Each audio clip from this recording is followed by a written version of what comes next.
একদিনের কথা, একটি ছোট্ট গ্রামে থাকতো আমির নামের এক গরিব কৃষক।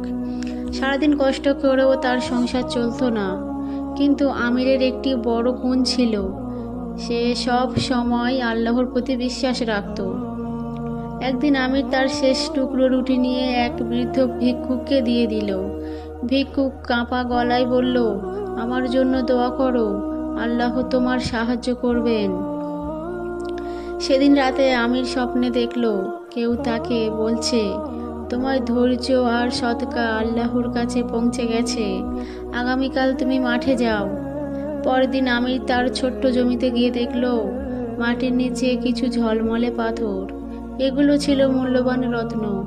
আমির জানতো এটা আল্লাহর রহমতের ফল। আমির আল্লাহর শুকরিয়া আদায় করলো এবং সেই রত্ন দিয়ে গ্রামের গরিবদের সাহায্য করলো, সবার জন্য কুয়া খনন করলো এবং একটি মসজিদের নির্মাণ করলো। এই গল্প আমাদের শেখায় আল্লাহর উপরে তাওয়াক্কুল এবং দান খয়রাত কখনো বৃথা যায় না। আল্লাহ সব সময় ধৈর্যশীলদের পুরস্কার দেন। আসুন আমরা সবাই আল্লাহর উপরে বিশ্বাস রাখি এবং দানশীলতায় অবলম্বন করি। আল্লাহ আমাদের রহমত বর্ষিত করবেন।